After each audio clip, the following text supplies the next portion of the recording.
ఇవాళ చేస్తున్నటువంటి దందాలు గాని, భూదందాలు గాని, మద్యం గాని, లేకపోతే ఇసుక గాని, వాట్లాటి ఏం చెప్పాలి? ఇవాళ చెప్తే మీ గంట కూడా సరిపోదు నాకు ఇచ్చే టైంలో. ఇవాళ మీరు చేస్తున్నటువంటి అడ్డగోలు పరిపాలనలో ఎవరు మీకు కారణం అంటే మీరే. మీ పార్టీలను మీరే భూస్థాపితం చేసుకుంటారు. అంతకు మించింది ఏముంది? తప్పుదారిలో వీటన్నిటి మీద జగన్మోహన్ రెడ్డి గారు అసెంబ్లీలో తన గలం విప్పుతారు అంతేనా? సారీ, వీటన్నిటి మీద జగన్మోహన్ రెడ్డి గారు గలం విప్పుతారు అసెంబ్లీలో అంతేనా? వెయిట్ చేయండి అంటున్నాను sir. Okay, wait for this moment. ఎందుకు అదే అంటున్నాను కదా, తినబోయే ముందు రుచి ఎందుకు?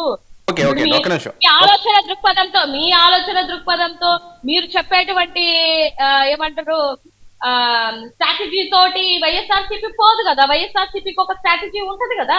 మీరే అన్నారు ఇందాక, చాలా అతి కష్టపడి జగన్మోహన్ రెడ్డి గారు అన్ని మంచి సీట్లు సంపాదించుకున్నారు, ఎంతో ప్రజాదరణ సంపాదించుకున్నటువంటి వ్యక్తి, ఒక ఎక్స్ సీఎం. సో ఆయనకు ఒక ప్లానింగ్ ఉంటది కదా, రాష్ట్ర ప్రజల్లోకి ఎలా వెళ్ళాలి, రాష్ట్ర ప్రజల యొక్క మనసులోకి ఎలా చొరబడాలి అని అనేది జగన్మోహన్ రెడ్డి గారికి తెలియదా? డెఫినెట్ గా తెలుస్తుంది. So wait for that moment. ఎందుకు